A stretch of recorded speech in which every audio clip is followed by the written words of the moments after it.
Thumele-ke manje Msizi-ke iy'ntathelo ey'wrong ey'qamba ama-tenancy VN ngichaza ukuthi ngibangani noZotho ngabafuka ofisi kanti bazongisesha bafuna ukuthenda ngami manje umgodi wey'ntathelo engingazazi ethunywa uZotho bathi mina ngishaya i-VN mina ngifuna mina ngitshele ngize kimi hayi ukuthi ngishaya ama-VN kanti bazongisenga abathuka hamba postele ividiyo le Ubona kunjani welile Mthunu indaba ezitha wena okaphakade kagugi koguga izitha zakho ukhuluma-ke nezindaba zikaBhoqo TV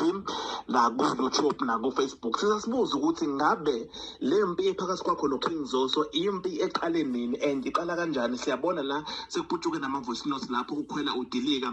ukhipha zonke iy'nhlamba uzibhekise kuKing Zoso washiya ongalazi bese ngicela ukuthi usithumelele i-voice note sizwe ukuthi wena ngabe kuthini ukuphala kwakho njengomuntu omdala nje wasibona isithunzi sakho silimala kangaka emva kokuba-ke nawe udedela amabhomu uwabhekise nakanjani kwintatheli kazwelonke uKing Zoso. Lalela-ke anginakhipha engizokushayela wena utakiwe uma ngifuna intuthu intatheli kwa-TV bani ngibize ngize lapho kini ngizonitshela-ke ukuthi kwenzakaleni ningibuza hayi ukuthi ama-voice note kwani lawo asula mina la.